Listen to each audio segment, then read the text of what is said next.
In today's video, I'm going to teach you how to design interlocking letters logo in Canva, 5 minutes. We'll build a clean, woven monogram using 2 letters, a bold serif font, and a simple layer trick that looks like advanced design.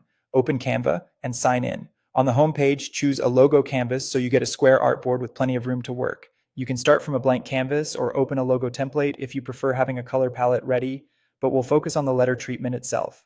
Add your first initial as a text box. Pick a bold serif font with thick strokes. Serif styles tend to interlock beautifully because of their contrast and structure. Increase the font size until the letter fills most of the canvas and center it visually. If the letter looks too airy, reduce the letter spacing to 0 so the shape feels solid and easier to weave with another letter.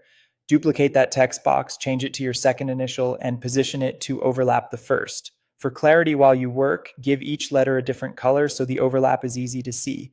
Nudge them with the arrow keys and rotate slightly if needed until the shapes intersect in a pleasing way. Take a moment to scale both letters proportionally so their weighted strokes feel balanced. Holding shift while dragging a corner keeps them consistent. When the overlap looks good, create a new page in the same design. On that new page, place only one of the letters, just the one you want to tuck behind in parts, and download that specific page as a PNG with a transparent background. Choose PNG and make sure transparency is enabled so only the letter exports. Upload that PNG back into your original design. Bring the original text version of the other letter to the front using position so it sits above everything else.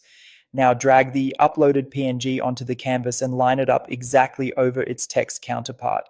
Use the crop tool on the PNG to reveal only the sections that should appear behind the other letter. You're essentially trimming away the parts that don't need to tuck under, leaving just the hidden segments.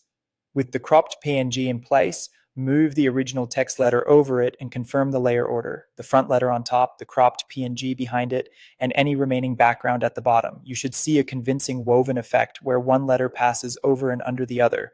Once you're happy with color and alignment, download your completed logo as a transparent PNG so it's ready for use on any background.